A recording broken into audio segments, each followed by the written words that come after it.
जैसा कि आप जानते हैं, भारत खेत खलिहानों का देश है। केवल खेत खलिहानों का देश नहीं है, भारत इम्तहानों का भी देश है। इतने इम्तहान इस देश में होते हैं उतने किसी दुनिया के दूसरे देश में नहीं होते होंगे।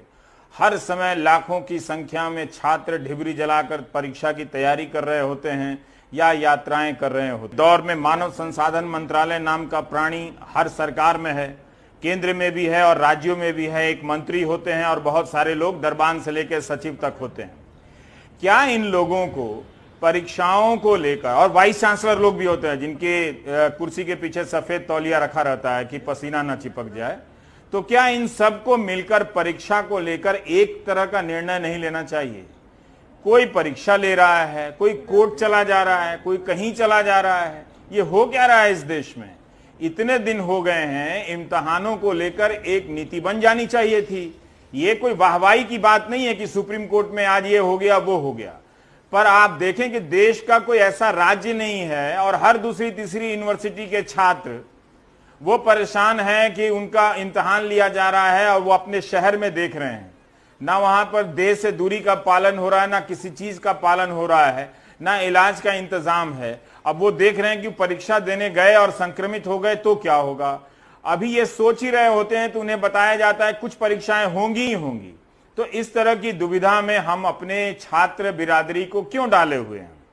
और इसी तरह से ये आपको देखने समझने की बहुत जरूरत है कि अब जब सुप्रीम कोर्ट में सीबीएसई और आईसीएसई ने कहा है कि 10वीं और 12वीं के इम्तहान जो 1 से 5 जुलाई के बीच में होने वाले थे अब नहीं होंगे, तो अब सवाल उठता है कि बाकी इम्तहानों का क्या होगा? जो ज्वाइंट एंट्रेंस एग्जामिनेशन है, मेडिकल की नीट परीक्षा है जो जुलाई में होने वाली है, अब वहां पर कोर्ट में कह दिया गया कि जो कॉलेज स्कूल की जो पिछले 3 परीक्षाएं हैं उनके आधार पर नए नंबर जोड़ दिए जाएंगे।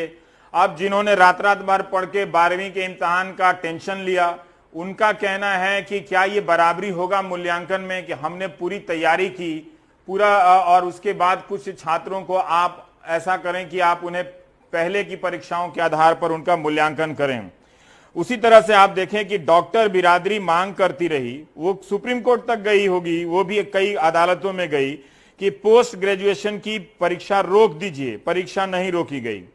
कई यूनिवर्सिटी में परीक्षा का ऐलान हो चुका है भारत में। लखनऊ यूनिवर्सिटी के छात्र लिख रहे हैं कि 7 जुलाई से बीए 3rd ईयर की परीक्षा होने वाली है। गोरखपुर यूनिवर्सिटी में भी परीक्षाओं का ऐलान हो गया है। मथुरा के पास कोई आयुर्वेदिक कॉलेज है, वो अपने लेवल पे परीक्षा लिए जा रहा है। यूपी में मेडिकल कॉलेज को खोल देने का फरमान जारी हो गया पहले और चौथे वर्ष का। बिहार से एक छात्र ने लिखा है कि आर्यभट्ट ज्ञान महाविद्यालय 28 जुलाई को दूसरे साल की परीक्षा लेने जा रहा है। 850 बच्चे जो हैं अलग अलग राज्यों से आएंगे परीक्षा देने के लिए। वो डरे हुए हैं, ये मेडिकल का इम्तहान है, कि अगर संक्रमण हो गया तो क्या होगा। अब सवाल यह है कि हमारे इन फैसलों में इस तरह की एकरूपता क्यों नहीं हो सकती है? आईआईटी बॉम्बे कहता है कि अब अगले साल फेस टू फेस पढ़ाई नहीं होगी, ऑनलाइन पढ़ाई होगी। उधर आईआईटी हैदराबाद है, वो अपनी प्रवेश परीक्षा ले रहा है।